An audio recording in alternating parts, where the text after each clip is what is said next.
আমাদের জীবন আসলে একটা ধারাবাহিক গল্পের মতো। প্রতিদিন আমরা এই গল্প লিখি এবং এই গল্প আস্তে আস্তে একটা দীর্ঘ মহাকাব্যিক উপন্যাসের দিকে ধাবিত হয়। আমাদের এই গল্পে অনেক চরিত্র এসে জমা হয়,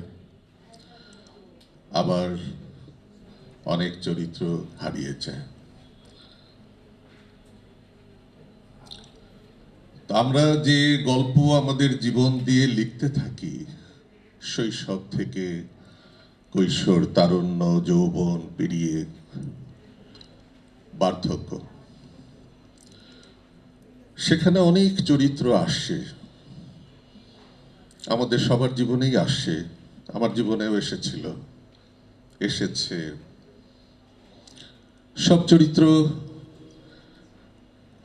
একসাথে থাকে না, আসে আবার দূরে সরে যায়, নদীর ঢেউয়ের মতো আসে আবার দূরে সরে যায়।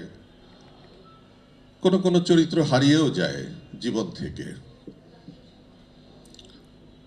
তো আজকে আমি জীবনের যে পর্বের গল্পটি শোনাতে যাচ্ছি, সেই পর্বের নায়ক হচ্ছে সুমন। আমরা সেখানে পার্শ্ব চরিত্র অনেক ছিল, অনেক আছে। সুমনের সাথে আমার যখন সত্যিকার অর্থে সাক্ষাৎ পরিচয়, তখন বোধহয় ও দশম শ্রেণীর ছাত্র হবে। পাবনা শহর, ছোট্ট শহর, কিন্তু ওই শহরটি তখন আমাদের কাছে অনেক বড় মনে হতো। বিশাল শহর, এক প্রান্তে এডওয়ার্ড কলেজ, আরেক প্রান্তে জিন্না পার্ক, আরেক প্রান্তে জজ কোর্ট, আরেক প্রান্তে হাসপাতাল, মানসিক হাসপাতাল। কি বিশাল শহর মনে হতো। এই শহরেই মাঝখান দিয়ে বয়ে গিয়েছিল একটি নদী, ইছামতি। সেই ইছামতির পাড়ে আমাদের আসলে আনাগোনা। আমাদের কলেজটা, এডওয়ার্ড কলেজটা ইছামতির পাড়ে। আমাদের শহরের প্রধান সড়কটা ইছামতির পাড়ে। রূপকথা সিনেমা হলটা ইছামতির পাড়ে। আমরা ইছামতি পার হয়ে কলেজে যাই, আবার ইছামতি পার হয়ে বাসায় ফিরি। এইভাবে আমাদের জীবনটা শুরু। এই ইছামতির পাড়েই ছোট্ট একটা তথ্য কেন্দ্র, কসিমউদ্দিন স্মৃতি কেন্দ্র, এবং এখানেই সুমনের সাথে আমার প্রথম সত্যিকারের পরিচয়। ওই তথ্য কেন্দ্রে প্রতিদিন আমরা 70 দশকের শেষে আমরা মিলিত হতাম কবিতা পাঠের আসর, কবিকণ্ঠ, এই একটা শিরোনামে। তার কার্যক্রম ছিল আমরা সবাই কবিতা নিয়ে আসব। এক সপ্তাহ আমরা যে কবিতা লিখেছি, কেউ একটা, কেউ দুটো, আমরা কবিতা পড়ব। আমরা নিজেরাই আবার সেই কবিতার সমালোচনা করব। তারপর নিজেদের মধ্যে আমরা আড্ডা, গল্প, তর্ক বিতর্ক এগুলো করব, ভাবের আদান প্রদান করব। এবং বাকি 6টা দিন আপনার প্যারাডাইস, সেটাও ইছামতির পারে। সেই প্যারাডাইসে বসে একটা টেবিল আমরা দখল করে ফেলেছিলাম। প্যারাডাইসের মালিক ইব্রাহিম আমাদের প্রতি ক্ষিপ্ত, কিন্তু আমরা ওর দিকে ভ্রুক্ষেপ করি না। আমরা 8 জন, 10 জন, 15 জন মিলে যাই। আমরা 5 কাপ চা, 10 কাপ বানিয়ে খাই। এই জীবনের সাথে সুমন এসে যুক্ত হলো। আমরা তখন অনার্স 3rd ইয়ার বা 2nd ইয়ার সুমন তখন দশম শ্রেণী। ওই যে লাজুক ভঙ্গিতে লিকলিকে একটা বালক কোন ফাঁকে আমাদের ভেতরে ঢুকে পড়েছে, তথ্য কেন্দ্রের টেবিলের এক প্রান্তে বসে একটা কবিতা বের করে দিয়েছে একদিন। হয়তো প্রথমে সে শুধু বসেইছে, কথা শুনেছে, ফিরে গেছে, তারপরে একদিন একটা কবিতা বের করে দিয়েছে। এমন ছিল আরো অনেকে। মনে পড়ছে সমজিৎ পাল চলে গেছে। সই শিবলি ছিল আমাদের সবচেয়ে বয়োজ্যেষ্ঠ। তারপরেই আমি, আতাহার আলী খান, শ্যামল দত্ত, সুচি সৈয়দ, রমি খন্দকার, জাহাঙ্গীরুল হক, মোস্তফা সতেজ, এভাবে আস্তে আস্তে অনেক নাম মিলিত হতে থাকলো। একদিন সমজিত এইভাবে সুমনের মতো সলজ্জ ভঙ্গিতে একটা কবিতা আমাদের এই আসরে জমা দিল। সে সমজিত আজকে পার্শ্ব চরিত্র, কিন্তু কিছুদিন আগে সমজিত এক কেন্দ্রীয় চরিত্রে ছিল। সেও চলে গেল সুমনের মতোই। সুমন এখান থেকে আমাদের যাত্রা শুরু। সুমন কবিতা লেখে। সুমনের পরিচয় যখন জানলাম যে ফখরুল স্যারের ছেলে, ফখরুল স্যারের ছেলে, বিস্ময়ের দৃষ্টিতে তাকালাম। কারণ ফখরুল স্যার ছিলেন আমাদের পর্বতের মতো, আমাদের সামনে পর্বতের মতো। পাবনা এডওয়ার্ড কলেজ ওই যে ইছামতির তীরে। আমরা একটু ইসরে পাকা ছিলাম, কারণ এই এডওয়ার্ড কলেজের প্রাচীর ঘেঁষেই আমাদের স্কুল ছিল RM একাডেমি। ওই RM একাডেমির দোতলায় উঠে আমরা ফখরুল স্যারের বাসাও দেখতাম, কারণ ওখানে হোস্টেল সুপারের বাসাটায় স্যার অনেকদিন অবস্থান করেছেন। দূর থেকে তার ছেলে মেয়েদের ছোট ছোট দেখেছি। এই নীলা, এই সুমন, এই শোভন। নিতু তো ছিল না, নিতুর কথা জানতাম না। সেই সুমন কবিতা পাঠের আসরে এসেছে ফখরুল স্যারের ছেলে। ফখরুল স্যার আমাদের কাছে পাহাড়ের মতো। স্যার যখন রাস্তা দিয়ে হাঁটতেন, এক এক স্যারের এক এক স্টাইল ছিল। Fakhrul sir, Kamruzzaman sir, Khaliquzzaman sir, Firoza Begum, Talukdar sir, Rashidullah sir, Sulaiman sir, এইসব শিক্ষক আমরা পেয়েছিলাম। এক একজনের এক এক স্টাইল। ফখরুল স্যারের স্টাইল হচ্ছে মাটির দিকে তাকিয়ে হাঁটবেন, কিন্তু পাশ দিয়ে কে যাচ্ছে সব তিনি দেখবেন।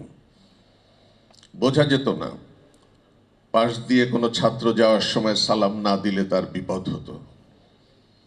পথ দিয়ে তিনি হাঁটতেন, প্রতি পদক্ষেপ তিনি রাখতেন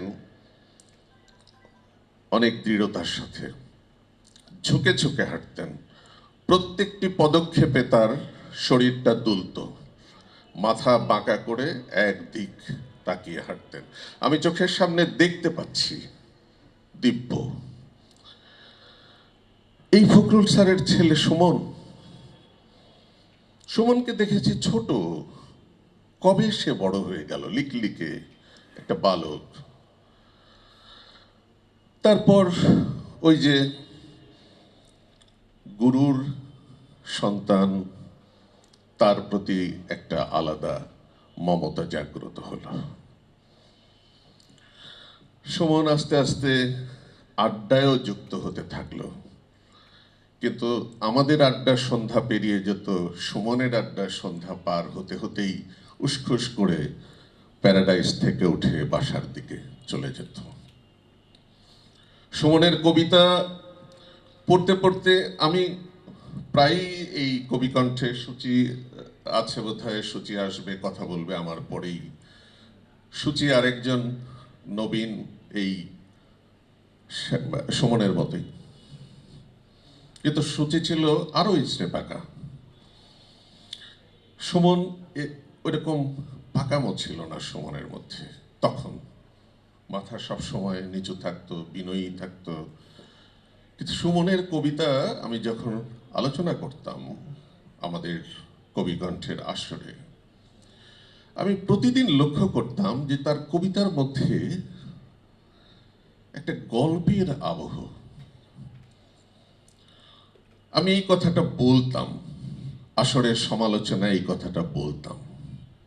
এই কথাটা সে আসরের পরে আরো বিস্তারিত জানার জন্য, যে রইস ভাই কেন বললেন এটা, কেন এটা আপনার মনে হলো। তা আমি বললাম, আস্তে আস্তে সুমনকে বললাম যে সুমন, তুমি গদ্য লেখো, কবিতা লেখো, কারণ কবিতার মধ্য দিয়ে সবচেয়ে শক্তিশালী বাক্য রচনা করা শেখে মানুষ। তুমি কবিতা লেখো, কিন্তু তুমি গদ্যে উত্তীর্ণ হও, পরিবর্তিত হও। কিভাবে রোজ ভাই? তা আমি বললাম যে তুমি ডায়েরি লেখো, ডায়েরির মধ্যে তুমি প্রতিদিন লেখার দরকার নেই, কারণ আমার নিজের অভিজ্ঞতা অনুভূতিগুলোই আমরা আসলে সবাই সবার সাথে বিনিময় করতাম। তো বলতাম যে না, প্রতিদিনের ডায়েরি লিখো না, ওইটা একঘেয়ে হয়ে যায়, ওটা 2 দিন পরে আর লিখতে ইচ্ছে করে না। তুমি 5 দিন পর হঠাৎ করে একদিন তুমি একটা ডায়েরি, বলে যে আমার তো ডায়েরি নাই, আমি বললাম ডায়েরি একটা সংগ্রহ করো, নাহলে একটা কেনো। তখন কিন্তু ডায়েরি এত সহজ ছিল না। আমরা একটা ডায়েরি বছরের শেষে যদি হাতে পেতাম, মনে হতো যে আহা, কি একটা সোনার খনিটা পেয়েছি, সোনার এই অবস্থা ছিল। তো ডায়েরি আর আজাদ প্রোডাক্ট থেকে যদি কোনো কোম্পানির ডায়েরি সৌজন্যবশত কারোর কাছ থেকে পাওয়া যেত, সেটা তো একটা মহার্ঘ। আর না হলে টাকা পয়সা জমিয়ে আজাদ প্রোডাক্টের একটা ডায়েরি বাজার থেকে কেনা যেত। তাহলে একটা ডায়েরি কেনো, আর প্রতিদিন ডায়েরি লিখো না, সপ্তাহে একটা দিন ডায়েরি লেখো। হয়তো ওই সপ্তাহের কোনো ঘটনা, চরিত্র, যেটা তোমার ভালো লাগবে সেইটা তুমি বর্ণনা করবে ওই ডায়েরির মধ্যে। এটা দুটো লাভ, একটা হচ্ছে যে এই সময়টা তোমার কাছে বাঁধা থাকবে, আর দ্বিতীয়ত হচ্ছে যে তোমার গদ্য চর্চাটা হবে, মুক্ত গদ্য চর্চাটা হবে। সে সত্যি সত্যি একটা ডায়েরি কিনলো, আমাকে বলল যে আরোস ভাই, আমি কিন্তু ডায়েরি কিনেছি, আমি ডায়েরি লিখছি। আমি তাকে উৎসাহিত করতাম, এবং সে আস্তে আস্তে সময় গড়িয়ে গেল। সে যখন কলেজে ভর্তি হলো, তখন আমি কলেজ থেকে উড়ু উড়ু, এবং আমি পাবনা থেকেও বিদায়ের পর্ব চলে আসলো। এর মধ্যে আরেকটা ঘটনা ঘটে গেল, আমরা বিতর্ক প্রতিযোগিতা শুরু করলাম। শেলি, আমি, শ্যামল, আমরা 3 জন হচ্ছি সেই বিতর্ক প্রতিযোগিতার একটা দল। আমাদের আগের দলে আরেকটা দল ছিল, সেই দলটা আগালো না বেশি দিন। সেখানে ছিল মঞ্জুরি, সেখানে ছিল আরো 2 জন, নাম মনে নেই। তা আমাদের দলে শেলি, আমি, শ্যামল, আমরা এলাম ঢাকায়। ঢাকা বদরুন্নেসা কলেজকে হারিয়ে আমরা যখন কলেজে ফিরলাম, তো মানে বীরের একটা বেশে যে আমরা বিজয়ী হয়ে আসছি, এই উপলক্ষে আবার শেলি এবং ওদের সবার উদ্যোগে আমরা একটা পিকনিক করে ফেললাম। কি একটা আনন্দ, বিজয়ের আনন্দ। তারপর আমার বিদায়ের ঘন্টা বেজে গেল। পাবনা থেকে বিদায়, আমি জায়গা ছেড়ে দিয়ে গেলাম সুমনকে। এই দলে অন্তর্ভুক্ত হলো সুমন। এরপরে ডিবেট করলো শেলি, শ্যামল, সুমন, না শেলি? আমি তখন দূরে এই যে সুমনের সাথে ঘড়ির পেন্ডুলামের মতো দূরত্ব সৃষ্টি হতে থাকলো। দূরত্ব সৃষ্টি হলো। তখন তো মোবাইল ফোন নেই, ল্যান্ড ফোন আমাদের সামর্থ্যের বাইরে। যোগাযোগের একমাত্র চিঠি, হয়তো চিঠিপত্র দু একটা আদান প্রদান হয়েছে। আর মাঝে মধ্যে পাবনা যখন গিয়েছি তখন আবার কবিকণ্ঠে হয়তো গিয়েছি। কিন্তু আস্তে আস্তে শুধু আমি না, আরো অনেকেই পাবনা ছাড়তে থাকলো। আমাদের বয়সী যারা, কবিকণ্ঠ স্তেমিত হতে থাকলো। যাই হোক, এই পর্ব মোটামুটি এখানে শেষ। সুমনের সাথে দূরত্ব বাড়তে থাকলো, দূরত্ব হয়ে গেল অনেক দিন। আর সুমনের কথা জানি না। গল্পের এ অধ্যায় এখানেই সমাপ্ত। পরের অধ্যায়, আমি চাকরি সূত্রে ঢাকা থেকে মফস্বলে, আবার মফস্বলে ঢাকা বিশ্ববিদ্যালয়ে শেষ করে চাকরি নিলাম। সেগুলো জীবনের, ব্যক্তিগত জীবনের অনেক ঘটনা প্রবাহ। চলে গেলাম মফস্বলে, ক্যাডেট কলেজে যোগদান করলাম। তারপর দীর্ঘ চাকুরি শেষ করে অবসর নিয়ে ঢাকা এলাম 2016-তে আসার পর আস্তে আস্তে এর সাথে, ওর সাথে, শেলির সাথেও দু একবার কথা হয়েছে। শ্যামলকে পাচ্ছি, সূচিকে পাচ্ছি, বাট পাচ্ছি না, দূরে। সুমনকে পাচ্ছি, বাট পাচ্ছি না, দূরে। এই শহরে, এক শহরে আমরা থাকি, কিন্তু কারোর সঙ্গে কারো কালে ভদ্রে দেখা হয়, তবে মাঝে মাঝে কথা হয়। হঠাৎ করে সুমনের সাথে দেখা হয়ে গেল নীলার বাসায়, অনেক দিন পর। আমি আর মঞ্জুরি গেলাম স্যারকে দেখতে। ওই দিনে সুমনও এসেছে। দীর্ঘ সময় স্যারের সাথে গল্প করা, সেই অতীত রমন্থন, সুমনের সাথে কথা বলা। কথা শেষ করে আমরা গল্প, তারপরে রাতের আহার সব শেষ করে ফেরার সময় সুমন যাবে পান্থপথ। বললাম চলো, আমি তো ড্রাইভ করি, একসঙ্গে গল্প করতে করতে যাই। 1 ঘন্টা যদি আমাদের যেতে লাগে, এই 1 ঘন্টা তো আমরা গল্প করার সুযোগ পাবো। তো আমরা সত্যি সত্যি গাড়িতে গল্প করতে করতে গেলাম। এই দিন সে অদ্ভুত একটা প্রস্তাব আমাকে দিয়ে বসলো যে, রইস ভাই, আমার মনে হয়েছে যে আপনাকে আমি একটা কথা বলবো যখন আপনার সঙ্গে আমার দেখা হবে। কি কথা বলো?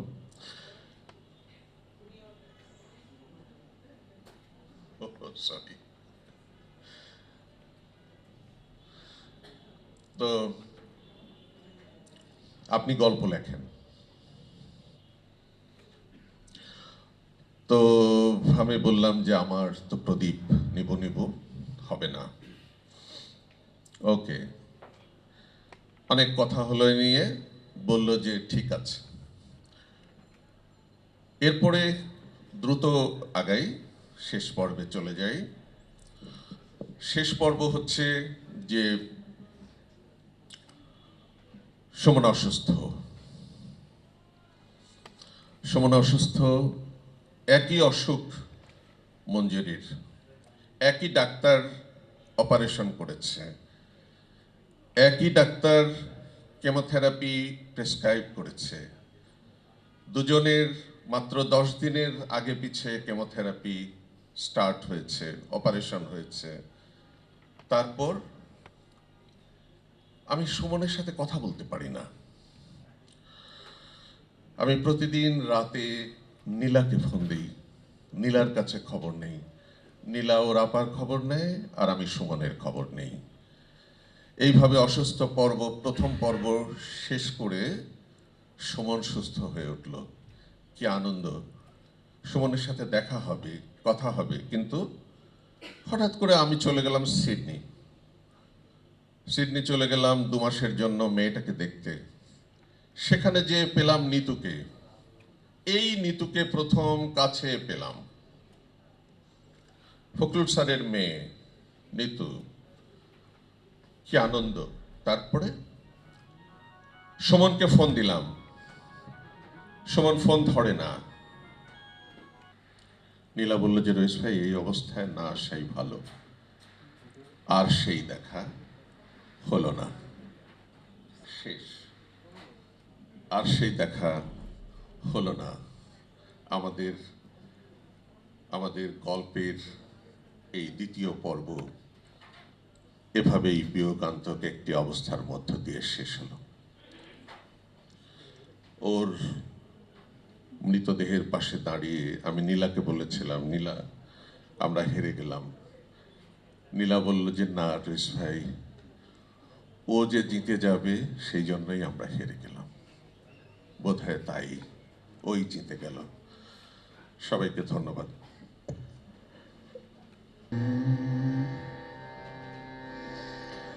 হাই গো ব্যথায় কথা যায় ডুবে যায়, যাই গো সুর হারালে অশ্রুধারে। হাই গো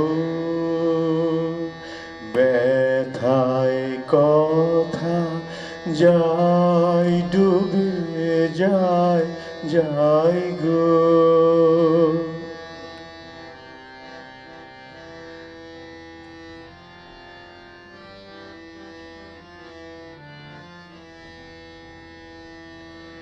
তোরি তোমার সাগর নীরে আমি ফিরি তীরে তীরে। তোরি তোমার সাগর নীরে আমি ফিরি তীরে তীরে। ঠাই হলো না, ঠাই হলো না তোমার সোনার নাই গো। পথ কোথা পাই অন্ধকারে। হাই গো ব্যথায় কথা যায় ডুবে যায়, যাই গো।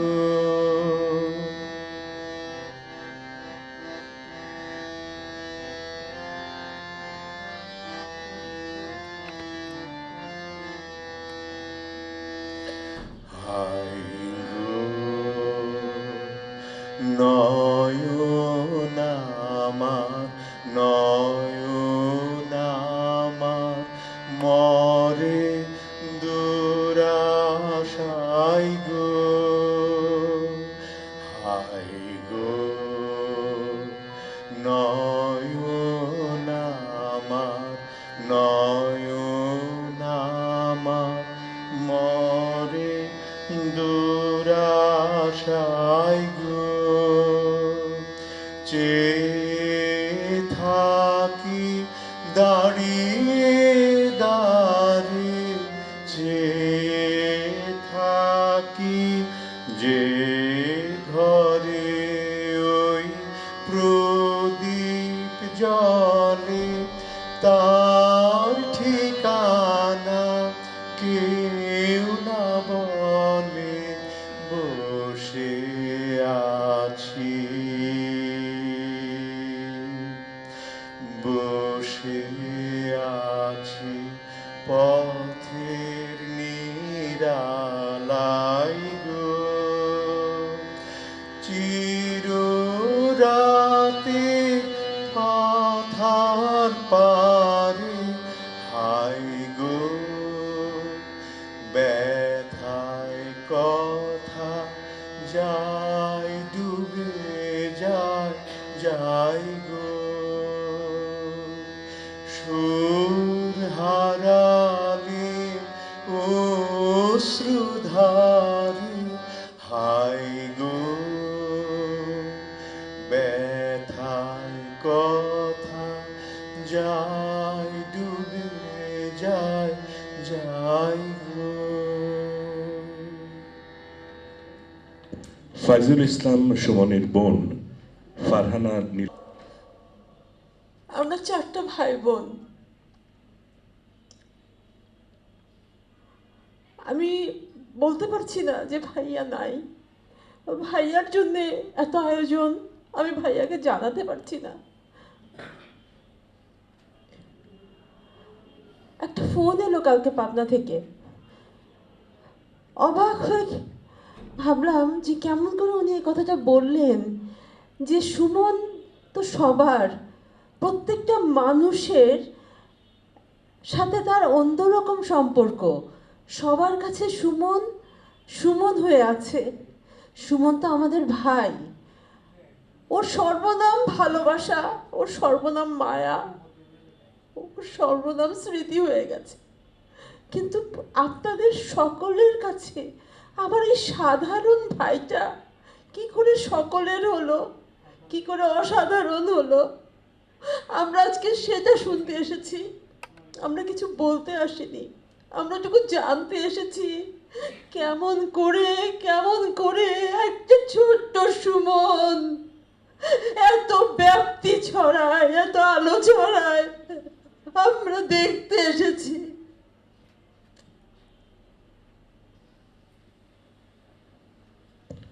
সুমনের বিশ্ববিদ্যালয়ের সহযাত্রী যদি ঠিক এই রুমে এইখানে দাঁড়িয়ে শুধু ক্যামেরা থেকে এসে সুমন ভাইকে স্মরণ করার কথা ছিল না, আড্ডা দেওয়ার কথা ছিল। দীর্ঘ 40 বছর, 1984 থেকে 24 জানুয়ারি 2025। আমি এলোমেলো হয়ে যাচ্ছে আসলে, কত স্মৃতি, কত কিছু, আমি কিছুই গুছিয়ে করতে পারব না। 11 তারিখে শান্তা আমাকে ফোন করে খুব সকালে, ঢাকার। আমি তখন একটা জায়গায়, একটা অনুষ্ঠানে, শান্তার ফোন দেখে আমি কি ব্যাপার শান্তা, এখন তো অনেক ভোর। শান্তা বললো যে আমি অফিসে যাচ্ছি, সময় নেই, সেজন্যই ফোন করলাম, সুমনের সাথে সর্বশেষ কবে যোগাযোগ হয়েছে। আমি বললাম এই তো 31 আগে। তখন সব বলল। সাথে সাথে আমি সুমন ভাইকে টেক্সট করলাম, সুমন টেকনিক্যালি যে আমি কিছুই জানি না, যে সুমন ভাই হাউ আর ইউ। সে তখন আমাকে ডিটেলস লিখলো যে ভাইয়া এই সব CT scan everythings in details. তারপর বললাম যে don't worry, you will be fine. এবং তার ওই লেখাটার ভিতরে তখনও পর্যন্ত একটা কনফিডেন্স ছিল যে he will recover, I just narrate the things. যাই হোক, তারপরের সব খবর তো আমরা জানি। সুমনবার সাথে এত স্মৃতি, এত কিছু কীভাবে বলি। শেরে বাংলা হলের শেষের সময়গুলো 33, পশ্চিম 33। এখানে লিখন আছে। আমাদের আর এক বন্ধু রাশেদ নেই, ও শেরে বাংলা হলে আমাদের অধিকাংশ সময়, যদি আমি অন্য হলের আবাসিক ছাত্র। একটা সিটে আমরা 4 জন শুয়ে থাকি। সুমন ভাই একদিকে, আরেকদিকে মাথা, লিখন অথবা রাশেদ, আরও অনেকেই। তারপরে ওখান দুপুরে খাওয়ার পরে এটা হয়, তারপর আমরা আড্ডায় ফিরে যাই, ডিপার্টমেন্টে দাঁড়িয়ে থাকি, একসাথে আমরা সিগারেট খাই। যদি আমরা একই ডিপার্টমেন্টে, সুমন ভাই 1 ইয়ার সিনিয়র, কখনো এটা মনে হয় নাই। সুমন ভাই রাজশাহী বিশ্ববিদ্যালয় ছেড়ে আসার আগে তাকে নিয়ে আমরা পিকনিক করি সুমনবার জন্যে। কি একটা কাকতালীয় মিল এই জানুয়ারি মাসটা সুমনবার সাথে। আমি আমার ডায়েরির পাতাগুলো দেখছিলাম, 89, 90 টরেন্টোতে বসে। তো সুমন ভাই যেদিন ফিরে আসলেন বিশ্ববিদ্যালয়ে প্রথম দিকে, আমাদের আর এক অধ্যাপক তারেক সাইফুল ইসলাম বলতেছিলেন বিনু আপার মন্টু ভাইকে, যে ফজল সবচেয়ে ক্যাম্পাসকে এত ভালোবেসেছিল, সে আগে আগে চলে যাচ্ছে। ওরা 4 জন একসাথে থাকতো, বিনু আপা, সুমন ভাই, মন্টু ভাই, হাবিব ভাই। কিন্তু সুমন ভাইকে মানে আমাদের কখনো সিনিয়র মনে হতো না, বলতাম সুমন ভাই, আসলে তা না, আমরা বন্ধুত্বই ছিলাম আত্মার সাথে আত্মা। আমাদের পরস্পরের কোনো একটা ঘটনার আমরা পরস্পরকে ভাইয়া বলতাম, শোনে বলো ভাইয়া, আমরা বলতাম ভাইয়া। সেটা বলবো না, সময় সংক্ষিপ্ত। যে সুমন ভাই যেদিন বিদায় নেয়, আমাদের কামাল ভাইও ছিলেন, সবাই আমরা একসাথে সুমন ভাইয়ের রুমে জড়ো হলাম, পরে ওই রুমে লিখন থাকতো। তারা আমরা বিশ্ববিদ্যালয়ের বিনোদপুরের বিনোদপুর না ইসে থেকে ওই ইঞ্জিনিয়ারিং কলেজের ওখান থেকে মনে হয়। তো আমরা সবাই তখন শামীম, আমাদের ইমতিয়াজ শামীম রাকসুর সাহিত্য সম্পাদক, আমরা সবাই সুমন ভাইয়ের রুমে মিলিত হলাম একসাথে। সুমন ভাইয়ের ব্যাগ সব কিছু গুছিয়ে রাকসু ভবনে রেখে আবুতে চা খেয়ে ওগুলো নিয়ে মেন গেটে না ওইখানে যে আমরা আবার ওইটুক আবার একসাথে সব বাসে আসছি। কামাল ভাই ছিলেন, এসে আমরা বিনোদপুরে নেমে গেছি।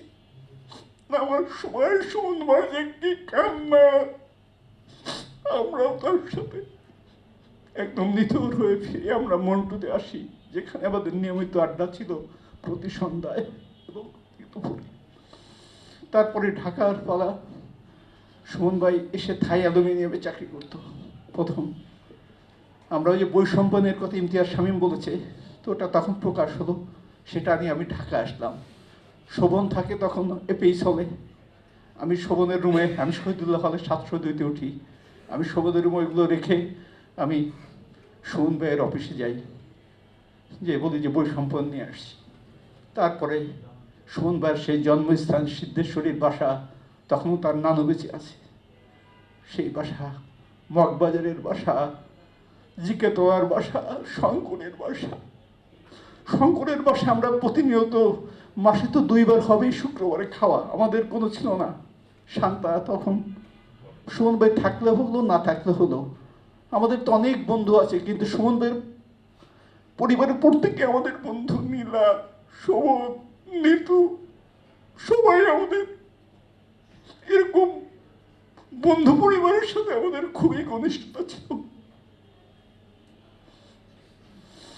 কি আর বলবো, কত কথায় সংক্ষিপ্ত সময় বলার নাই যাওয়ার। এবার এইখানে আমরা 16তে প্রোগ্রাম করেছিলাম জানুয়ারি মাসে। তখন আমার একটা বই নিয়ে আলোচনা আর লিখনের গান, সুব্রত উদ্যোক্তা। সুমন ভাই তখন কথা বলছিলেন, আমি কোনো কথা তেমন বলতে পারিনি। কত স্যাটার, কত হাসি, কত কিছু। আমরা নিজস্ব, আমাদের বন্ধু বান্ধবী অধিকাংশ ছিল এই রুমে, এই জানুয়ারি মাসে 2016 সালে। তারপর লাস্টে আমি 23-এ বাংলাদেশে আসি। আসলে ভাইয়া, সবাই জানে আমার বন্ধুরা কখন আসলে আড্ডা হয়, তুমি আসলে একসাথে আমরা বসে আড্ডা, হয়তো ওই 1-2 হয়, তুমি আসলে একসাথে সবাই হই আমরা, সে শামীমের বাসায় হোক, ধ্রুবর ওখানে হোক, বিভিন্ন রেস্তোরাঁয় হোক। তারপর আবার একটু পিছনে যাই, 2008 সালে আমি আসলাম।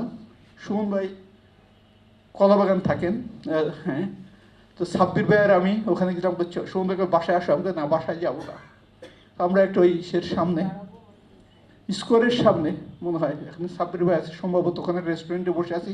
সুমন ভাই আসেন, কই বাসায়, আমি কই না। সুমন ভাই তাড়াহুড়া করে আসতে যে তার পাটা মুসকে গেল। তারপরে তখনও বুঝতে পারে নাই, তখন আসলো, কথা টথা হলো, তারপর আমরা চাটা খেয়ে টেয়ে ফিরে গেলাম। ওইবার একটা গেট টুগেদারের আয়োজন হলো, মূলত সাব্বির ভাই অর্গানাইজ করলো ওখানে ধানমন্ডিতে একটা জায়গায়। সুমন ভাই বললাম যে আসতে হবে। সুমন ভাই তখন ক্লাস নিয়ে নিছে, ক্লাসে করে সুমন ভাই ওখানে গেছে, কিন্তু কখনো বলে না একটুকু তোর জন্যই যে আমার আজকে পা ভেঙে গেল। 2 মাস অসুস্থ ছিল। আমার নিজের কাছে খুবই খারাপ লাগলো যে সুমনদার পার্সোনাল স্পেসে অনেক সময় আমি করছি, ইন্টারফেয়ার করছি। তখন আমার খারাপ লাগছে যে আমি কি আসলে আমার ইয়েটা অতিক্রম করলাম। সুমন ভাইরে বলছি, ইমেল করছি, যখন সে ইটালিতে। সুমন ভাই না, তুই তো বলবি, নিরবিচ্ছিন্ন। সুমন ভাই কখনো ডিপেন্ড করতো না, তারা আমরা বন্ধুত্বর মাত্রা ছাড়িয়ে গালাগালি, হাস্যরাস্য, কত কিছু, অনেক অনেক বিষয়, আমাদের অনেক অনেক বিষয় একান্ত আমাদের ব্যক্তিগত, প্রতিটি মানুষের সাথে ইউনিক, আবার বন্ধুদের সাথে সমন্বিত।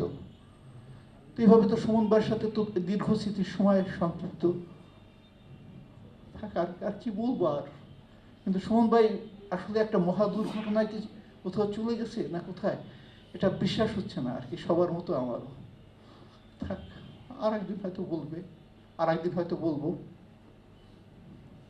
সুমন ভাই ভালো থেকো সবাই। পুত্রের চোখে পিতা, আমন্ত্রণ জানাচ্ছি সুদীপ ফাইয়াজকে। আপনাদের সবাইকে আমার অন্তর থেকে ধন্যবাদ জানাচ্ছি। আপনারা সবাই এখানে এসেছেন আমার বাবার জন্য। ওর সাথে আপনাদের অনেকেরই আত্মিক সম্পর্ক ছিল। আমি তার বড় ছেলে, আমার নাম সুদীপ ফাইয়াজ। আমরা চাই আমার বাবার জীবনের গল্পকে, তার স্মৃতিকে সম্মান করতে, আর সেই মানুষটাকে ভালোবাসা দিয়ে মনে রাখতে। আমার বাবা গল্প লিখতো, আমার বাবা অনেক চিন্তা করতো, আর ও স্বপ্ন দেখতো অনেক, এবং লেখালেখি বলেন, গল্প বা কবিতা, ওটা ছিল তার প্যাশন। আমার বাংলা অত ভালো না, কিন্তু ইংলিশে যদি বলতে হতো, his writings were more than just ink and paper. They were fragments of his heart and his wisdom. আমরা তার লেখার মধ্যে তার স্বপ্ন খুঁজে পাবো। আমরা খুঁজে পাবো সেই মানুষটাকে, তার মায়া, তার শক্তি, আর ছোটখাটো প্রতিদিনের মুহূর্তগুলো। আমি বিশ্বাস করি আমরা যখন তার বই পড়বো, আমরা তাকেই পাবো। তার কথা শুনতে পাবো, তার স্মৃতি আমাদের সান্ত্বনা দিবে আর আনন্দও দিবে। বাবা আজকে চলে গেছে,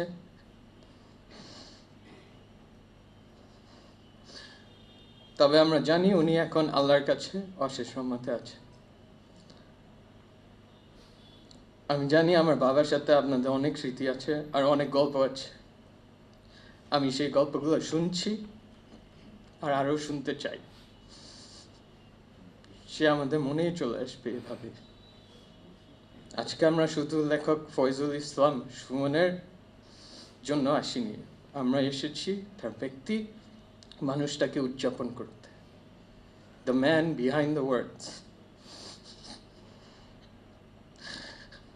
A loving father, a devoted husband, a caring brother, and a fantastic friend. Thank you, Baba. তুমি আমাদের জন্য অনেক গল্প রেখে গেছো, আর আপনাদের সবাইকে আবার ধন্যবাদ এখানে আসার জন্য। আর আমার বাবার গল্প যেন এখানে না শেষ হয়। আমন্ত্রণ জানাচ্ছি আবিদাকে।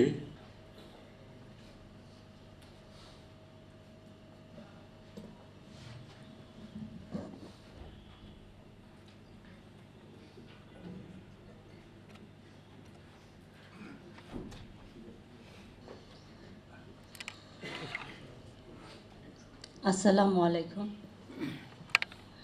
প্রথমেই আমি সবাইকে আন্তরিক ধন্যবাদ এবং কৃতজ্ঞতা জানাচ্ছি কথা সাহিত্যিক ফাইজুল ইসলাম সুমন স্মরণে এই চমৎকার আয়োজন, তার প্রতি এত ভালোবাসা, শ্রদ্ধা জ্ঞাপনের জন্য।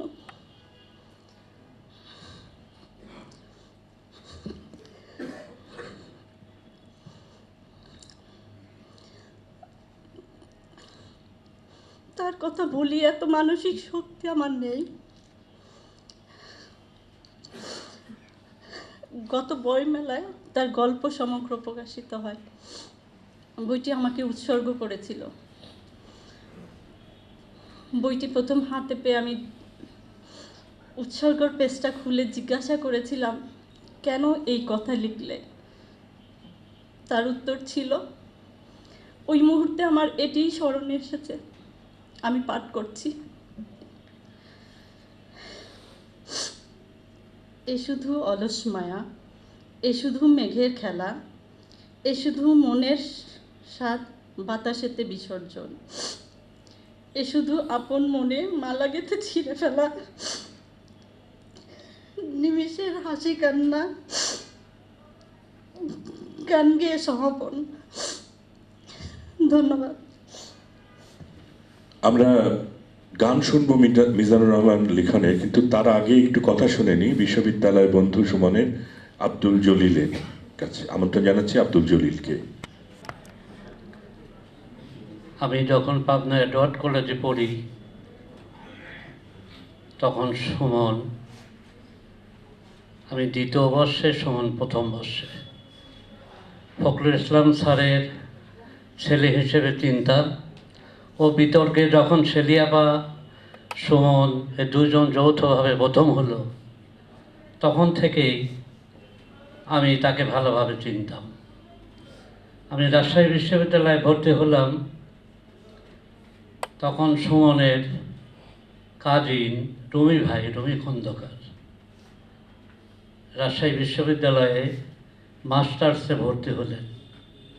আমি রুমি ভাইকে দেখে আমার রুমে নিয়ে আসলাম এবং আমার সাথে থাকা অবস্থাতে পরের বছরে সুমন বোধহয় ভর্তি হলো। তারপরে সুমনকেও নিয়ে আসলাম। তারপরে এই যে তার সাথে চলা, তার সুন্দর ব্যবহার, আমি সিনিয়র কিন্তু আমাকে আপন ভাইয়ের মতো তুই শব্দ, এবং আমার কাছে মনে হতো যে সে আমার খুব কাছের ভাই। সুমন যখন একটু কবি, সাহিত্যিক, বাউন্ডারি জীবন, ঠিক মতো রুমে আসে না, দুপুরের খাবার পায় না, ডাইনিংয়ে খাবার থাকে না, তখন ওই সময়ে আমি গ্রামের ছেলে, আমাদের বাড়িতে অনেক ধান টান হয়, চাল হয়, আমি এক বস্তা চাল নিয়ে যেতাম। তখন সুমনকে, ওর খাওয়া নাই, ও তখন পাউরুটি কলা খাবে দুপুরে, তখন আবার ওই রান্না করে আলু ভর্তা দিয়ে ওকে খাওয়াতাম। পরবর্তীতে আমরা সবাই মিলে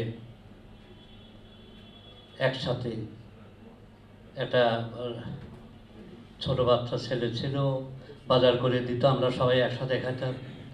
সবচেয়ে সুমনের তারপরে বিশ্ববিদ্যালয় জীবনে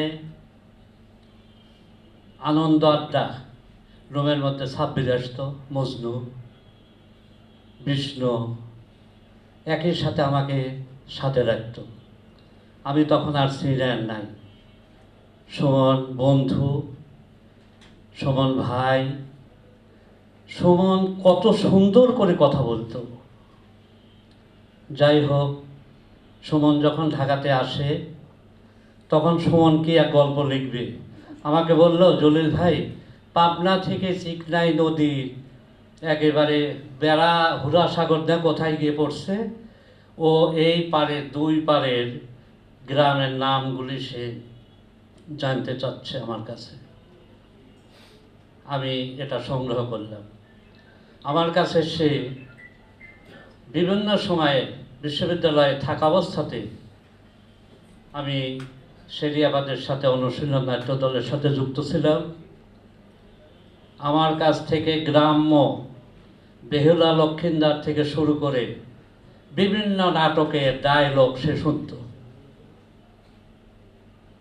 সামাজিক যাত্রাপালার ডায়লগ শুনত, রূপকথার ডায়লগ শুনত, ঐতিহাসিক যাত্রাপালার ডায়লগ শুনত। আবার গ্রামের যে ছোট ছোট ফোক কবিতা আছে, এগুলি সে কেন যেন সংগ্রহ করতে বলতো, যে এভাবে জানতে চাইতো আর। যাই হোক, সুমন তারপরে ঢাকাতে আসছে, তখন তো টেলিফোন ছিল না, তখন বইমেলাতে আসতাম। সুমনকে খুঁজে বের করতাম, বিষ্ণুকে খুঁজে বের করতাম। সবচেয়ে বেশি চিতিকাতর বা যে আমি কষ্ট পাইছি, সেটা একটা সময় বিষ্ণু যখন শুনলাম যে অসুস্থ, তখন রানা আবাদের সাথে ফোন দিয়ে বিষ্ণুর খোঁজ খবর নিতাম। ফোন সংগ্রহ করছি, তার বিষ্ণুর সাথে কথা বলছি। সে তখন ভারতে, বাংলাদেশে আসলো, আমি দেখা করছি। সুমনের সাথে অহরহ কথা হতো। কিছুদিন আগেও বোধহয় বৌমার সাথে আমাকে কথা বলালো, আমি কথা বললাম। এত আত্মিক সম্পর্ক। শোভন, নীলা, নিতু কত ছোট, নিতুকে নিয়ে খালা রাজশাহী বিশ্ববিদ্যালয়ে আমাদের রয়ে গেল। এই যে এই স্মৃতিগুলি একটা মানে একটা পরিবারের মতো, একটা হৈ হৈ করছে সবসময়। আমি ঠিক গুছিয়ে কথাগুলি বলতে পারলাম না, অনেক কথা মনের মধ্যে ছিল, অনেক বলার ছিল। আমাদের রানা আপা বলছে, তোমার সময় 3 মিনিট। সবাইকে ধন্যবাদ, ভালো থাকবেন সবাই।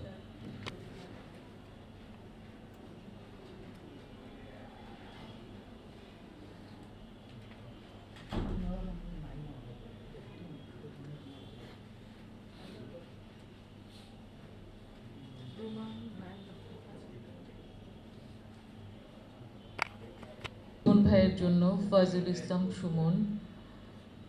সে আমার যেমন ভাই, বন্ধু, আবার লেখার সহযাত্রী। তার সাথে পরিচয় 98-র দিকে, শঙ্করের পাশাপাশি বাসায় ছিলাম ওই সময় থেকে। কিন্তু তার চেয়েও তাকে আমি আমাদের আরও যারা বন্ধু, বিষ্ণু বিশ্বাস, শামসুল কবির কোচি, তাদের বন্ধু হিসাবে আসলে প্রথমে চিনি। তারপরে তাদেরকে ছাড়িয়ে আস্তে আস্তে কীভাবে যেন সুমন ভাই আমার বন্ধু হয়ে গেল। সে আমার থেকে অনেক সিনিয়র।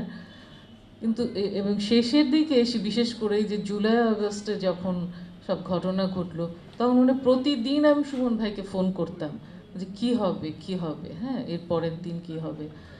একজন দেশপ্রেমিক, মুক্তিযুদ্ধের প্রতি মানে শ্রদ্ধা যাদের আছে আমাদের এখনও অবশিষ্ট, সেই গোত্রের একজন মানুষ। আমি সুমন ভাইয়ের সাথে আসলে শেষ দেখা হলো ওনার বাসায় 23শে নভেম্বর 2024 সালে, তার জন্মদিনের আগের দিন। আমরা ওই দিন তার জন্মদিন পালন করলাম। একটা সুন্দর মুহূর্তেই সুমন ভাইয়ের সাথে আমার শেষ দেখা। হাসপাতালে আমি তাকে দেখতে যাই নাই, অবশ্য শেষ বিদায় জানাতে আজিমপুরে গিয়েছিলাম। আমি জানি এখন সময় নেই, আমি অনেক কথা বলবো না। আমি শুধু সুমন ভাইয়ের জন্য একটা কবিতা পড়ব, আমার নিজের লেখা না। এই কবিতাটা লিখেছে আমাদের বগুড়ার কবি শামীম কবির। সে অবশ্য প্রয়াত, 95 সালে সে আত্মহত্যা করেছিল। তার লেখা একটা কবিতা আমি আজকে সুমন ভাইয়ের স্মরণে পড়ছি। যে গেছে সে অন্য কেউ, যে গেছে সে অন্য কেউ আমি নই। এত তাড়াতাড়ি আমি যাব না এখান থেকে, এত তাড়াতাড়ি ক্লান্ত এই অবেলায়। যে গেছে সে অন্য কেউ আমি নই। কোকিলের ঘুম ভাঙবার অনেক আগেই অসমাপ্ত যে বসন্ত চলে গেছে দৃষ্টির আড়ালে, অন্য কোনো সীমিত বাতাসে। সে আমাকে কানে কানে বলে গেছে, প্রতীক্ষায় থেকো। আবার শুকোবে জল হলুদ পাতার শব্দে, সচকিত হবে বনভূমি গির্জার চূড়ায় কাঁথা। ভগ্ন ক্রুশে সাদা চাদরের মতো জমে যাবে মলিন তুষার। একজন অবসন্ন পাদ্রী খুব কোমল আলোয় ঢাকা চূড়ো থেকে 5 বার বাজাবেন তীব্র ঘণ্টার ধ্বনি। ভোর ঘুমে তোমার চোখের কোণে অকস্মাৎ জ্বলে উঠবে সঞ্চিত বারুদ। কোনো একদিন ফের বসন্তের চিঠি নিয়ে তোমার অচেনা এক সম্পূর্ণ নতুন গান গেয়ে উঠবে তোমার বুকের মধ্যে নিদ্রামগ্ন বিমূর্ত কোকিল। শুধুমাত্র পৃথিবীর শেষতম ভোরতক প্রতীক্ষায় থেকো। আমি তো এখনো আছি সেই বসন্তের জন্যে অনন্ত উন্মুখ প্রতীক্ষায়। আমি কি অপর কোনো ফাল্গুনের কোলাহলে মগ্ন হতে পারি? অন্য কোনো কোকিলের গানে আমি হব না মাতাল। অসমাপ্ত সেই বসন্তের দুটি চোখে নিয়ে তারপর যাব আমি, এখন তো নয়। সমুদ্র দেখিনি আজও, শুধুমাত্র সমুদ্র শঙ্খের খুব ডোরাকাটা জনিতে ঠেকিয়ে কান। তীব্র এক টাইফুন বয়ে গেছে সমস্ত শরীরে। এক অসফল নাবিকের দৃঢ় হাতে হাত রেখে কথা দিয়েছিলাম, আমিও আবার রাতে সামুদ্রিক ফ্যান নিয়ে প্রবাল দ্বীপের খুব গোপন রত্নের ঘরে হানা দেব। একটানে ছিঁড়ে দেব মাস্তুলের সমস্ত জালের মতো কীর্ণ দরাদরি। বৃদ্ধ নাবিক আজও উপকূলে বসে আছে, তীব্র দৃষ্টি, একা, হাতে ভাঙা হাল। সুতরাং সমুদ্র শঙ্খের পেটে না ঢুকেই পালাবো না আমি। এত তাড়াতাড়ি আমি যাব না এখান থেকে। এই অবেলায় অন্য কেউ চলে গেছে, আমি নয়। যে গেছে সে অন্য কেউ।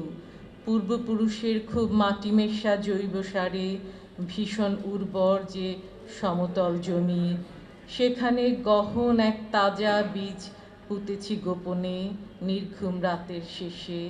ঢেলেছি অঝোর বৃষ্টি, সোদা ঘাম, গাঢ় রৌদ্রকণা প্রকৃত স্বপ্নের মধ্যে। সে আমাকে বলেছিল সোনালি ফসল দেবে, আমাদের আধার বাড়িতে ফের জ্বলে উঠবে শস্যগন্ধি নবান্নের আগুন। সবেমাত্র নিদ্রিত বীজের পেটে কান রেখে অঙ্কুরোদ্গমের খুব অভ্রান্ত মিহিন শব্দ শুনেছি কেবল। তার খুব বেড়ে ওঠা ফসলি শরীর আর সুবর্ণ শস্যের শীষ না দেখেই চলে যাব আমি এই হিম জড়ো হাত নবান্ন আগুনে সেকে। তারপরে যেতে পারি যাব, আধার কাটার আগেই যে গেছে সে অন্য কেউ, আমি নই। আগুনে পোড়ার ভয়ে যে গেছে সে অন্য কেউ, আমি নই। শামীম কবিরের লেখা কবিতা। খুব অদ্ভুত ব্যাপার যে শামীম কবিরও নাই আজ, ফয়জুল ভাইও নাই, কিন্তু এখন আমার মনে হচ্ছে আসলে কবি বা লেখকরা কখনো নাই হয় না। এই যে আমরা তার চলে যাওয়ার কথা বলছি, কবি বা লেখক বা শিল্পীরা কখনো চলে যায় না, তারা তাদের কাজের মধ্যে, কবিতার মধ্যে, গল্পের মধ্যে, কাজের মধ্যে বেঁচে থাকে। এবং ফয়জুল ইসলাম সুমন ভাইও আমাদের বাংলা সাহিত্যে দীর্ঘদিন বেঁচে থাকবে। সবাইকে ধন্যবাদ। ভাইয়ের দৃষ্টিতে ভাই কিংবা কথা সাহিত্যিক ফয়জুল ইসলাম সুমন আমার বড় ভাই, প্রয়াত হয়েছে 21শে জানুয়ারি। এই সত্যটি যখন এখনো আমি বিশ্বাস করতে পারিনি, সেখানে তার এই স্মরণ সভা আমার কাছে এক অলীক ব্যাপার। অলীক ব্যাপার এই জন্য যে আমরা 4 ভাই বোন, আপনারা শুনেছেন, আপনারা জানেন অনেকে। আমাদের পারিবারিক বন্ধু এখানে আছেন, এখানে ভাইয়ার সহকর্মী আছেন, ভাইয়ার লেখালেখির সহকর্মী আছেন, এবং আরও অনেক স্বজন আছেন। সুমনের স্বজনরা এখানে আছেন, তারা সবাই জানেন। এই আমরা 4 ভাই বোন দীর্ঘদিন আমরা একসাথেই ছিলাম। একসাথে ছিলাম অর্থ এই যে আমাদের মধ্যে কোনো অভাব ছিল না। আমাদের ভাইয়া চলে যাওয়ার সাথে সাথেই যেন আমাদের একটা ক্ষয়িষ্ণুকাল শুরু হলো। আমরা যেন হারাতে শুরু করলাম। কিন্তু এই হারানোটা আসলে আমাদের ঠিক ধাতস্থ হচ্ছে না। আমার ছোট বোন মৃত্যু, আমাদের সবার ছোট। আমার একটু অনেকে যারা জানেন না, একটু বলে নিই যে সুমন আমাদের সবচেয়ে বড় ভাই, তারপরে নীলার পরে আমি শোভন, আর আমার থেকে 14 বছরের ছোট আমার ছোট বোন নিতু এখানে আছে। আমাদের এই 4 ভাই বোনের যে আনন্দের সময়টুকু, সেটা কেমন করে শেষ হয়ে গেল এইটা ভেবে আজকে বড় কষ্ট হচ্ছে, বড় দুঃখ হচ্ছে এইভাবে যে আমরা আর কোনোদিন আমরা 4 এটা বলতে পারবো না। 20শ শতাব্দীতে মানুষের শোকের আয়ু 1 বছর কিনা আমি জানি না, 21শ শতাব্দীতে কত সেটাও আমি জানতে চাই না, কিন্তু আমি জানি আমাদের পরিবারের এই শোক বছর দিয়ে, দিন দিয়ে মাপা যায় না, মাপা যাবে না। আমাদের আমৃত্যু এটি বহন করতে হবে।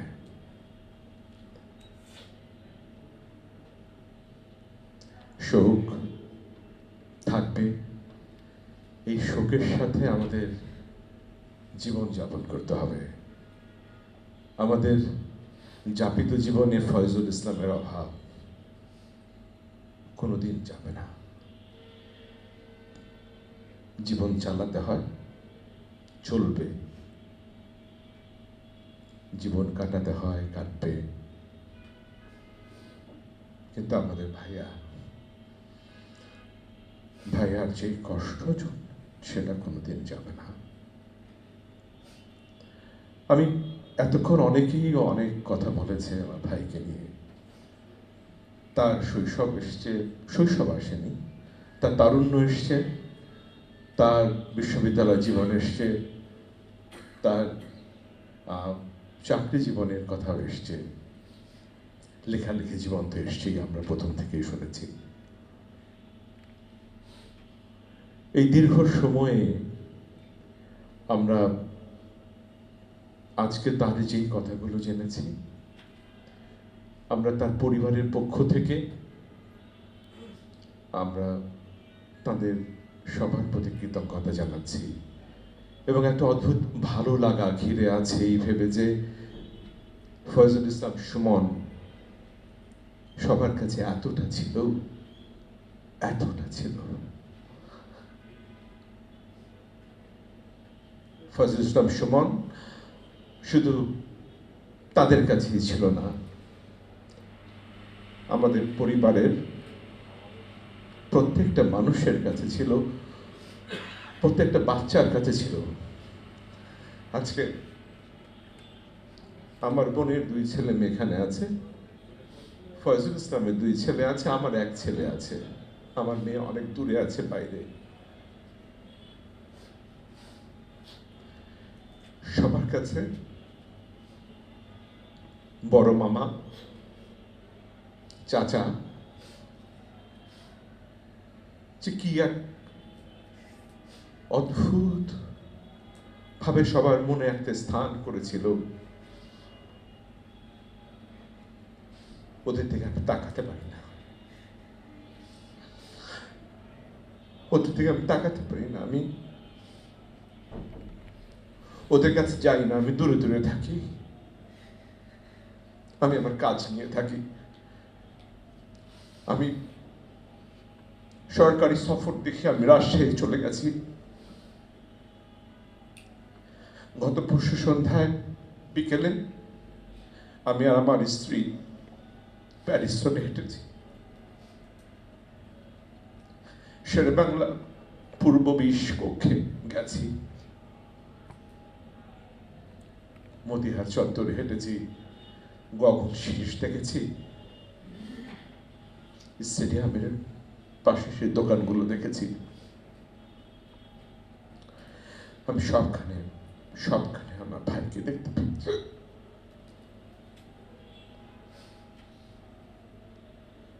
তার না থাকা জুড়ে সে যে আজ কতটুকু আছে সেটা আমি সব সময় সবখানে দেখতে পাচ্ছি।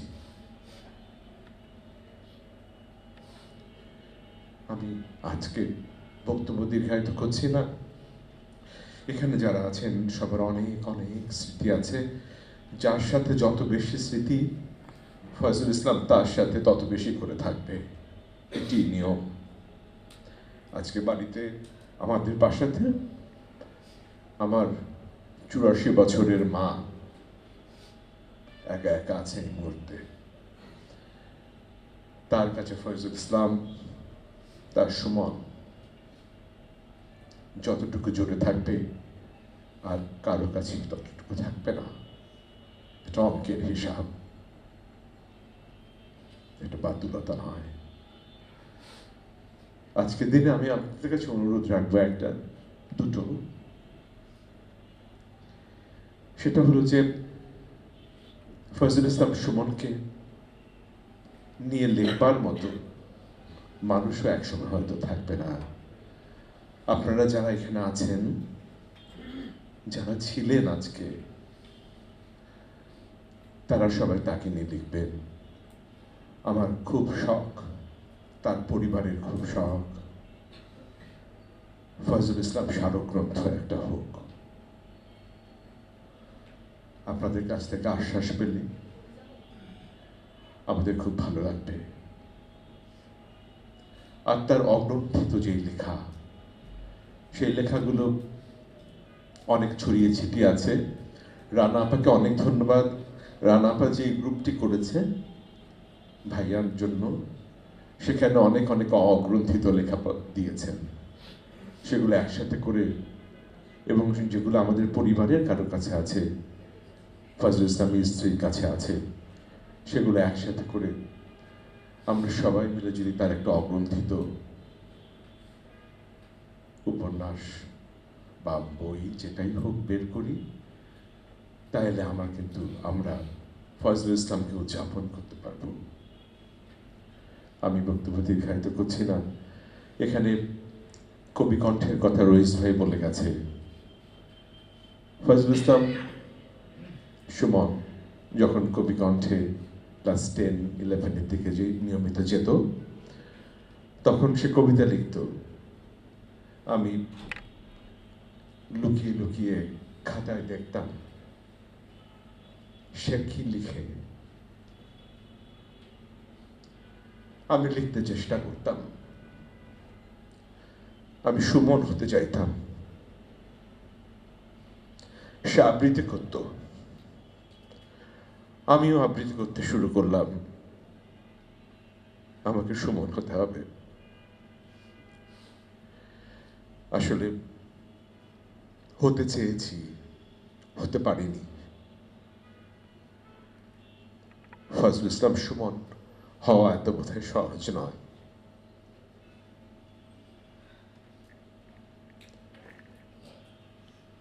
এ পৃথিবী একবার পায় তারে, পায় না কো আর। ফজলুল ইসলাম সুমন কে পৃথিবী পেয়েছিল, তাকে বোধ করি পৃথিবী আর কোনোদিন পাবে না। তবু সে নিশ্চয়ই থেকে যাবে আমাদের মাঝে আজকে যেভাবে আছে। আমি আশা করব, কি যে তাহানিন বলে গেছে, প্রতি বসন্তে তাকে উদযাপন করতে চায়, সেরকম আমরাও তাকে উদযাপন করতে চাই, উদযাপন করব। চলে যাওয়া মানে প্রস্থান নয়, বিচ্ছেদ নয়। চলে যাওয়া মানে নয় বন্ধন ছিন্ন করা আর্দ্র রজনী। আমি চলে গেলে আমার অধিক কিছু থেকে যাবে আমার না থাকা জুড়ে। আমি গভীরভাবে বিশ্বাস করি আমার ভাই, আমার ভাইয়া, আমার বড় ভাই ফজলুল ইসলাম সুমন সবার মাঝে তার না থাকাটা জুড়ে অনেকটুকু থেকে যাবে। আমি দুঃখিত, আমি ইমোশনাল হয়ে পড়েছিলাম। আপনারা সবাই আমার ভাইয়ের জন্য দোয়া করবেন। আমন্ত্রণ জানাচ্ছি এক দীর্ঘ যাত্রার আখ্যান। এই যাত্রায় আমরা সবাই সবার আশ্রয়ে ছিলাম।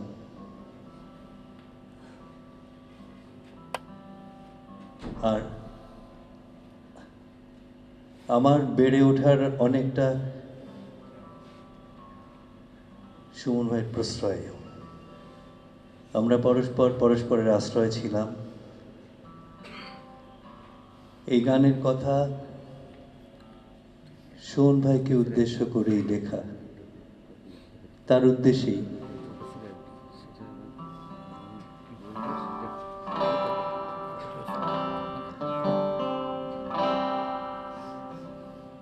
বন্ধু তুমি, বন্ধু আমার, নীল ট্রাউজার্স ধূসর জামার, বন্ধু স্বর রুক্ষ মাটি, বন্ধু দুঃখ চল একটু হাঁটি। বন্ধু তুমি, বন্ধু আমার, নীল ট্রাউজার্স ধূসর জামার, বন্ধু স্বর রুক্ষ মাটি, বন্ধু দুঃখ চলো একটু হাঁটি।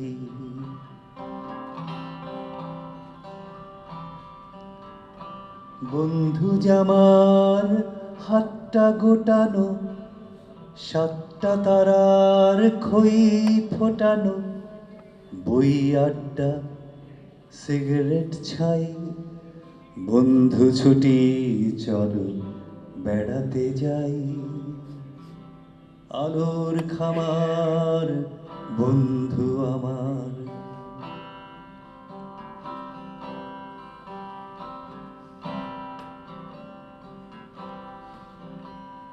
বন্ধু তর্ক কাব্য গান জীবন ভাব্য চলো আবুল হাসান বিনয় মজুমদারের চাকায় আমি খুলনায় বন্ধু ঢাকা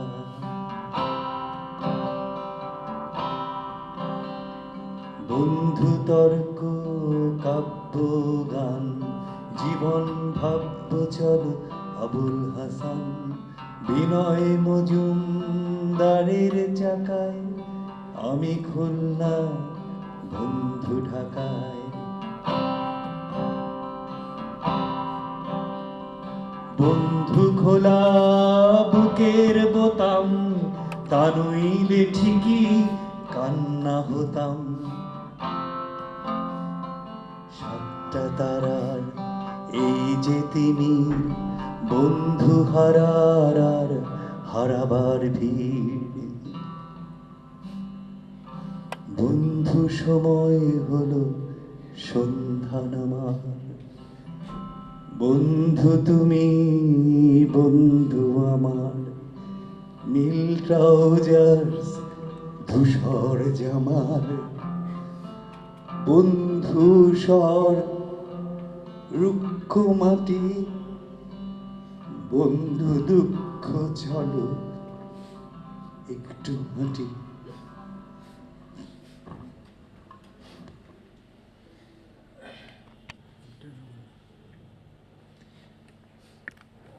মুখচোরা লাজুক চির রোমান্টিক সুমন কখন যে অনেক অনেক মানুষের হৃদয়ে মায়া সৃষ্টি করে গেল তার জীবনযাপনের ভেতর দিয়ে তার চেনা অচেনা মানুষের সঙ্গে দিনে দিনে সম্পর্ক রচনা উদযাপনের ভেতর দিয়ে তার সাহিত্যের ভেতর দিয়ে অনেক অনেক মানুষের কাছে তার গুণগ্রাহী তার পাঠক তার স্বজন পরিবার বন্ধু সকলের কাছে পৌঁছে গেল এক সময় একটা অদৃশ্য লোকেও পৌঁছে গেল আমাদের অনেককে পেছনে ফেলে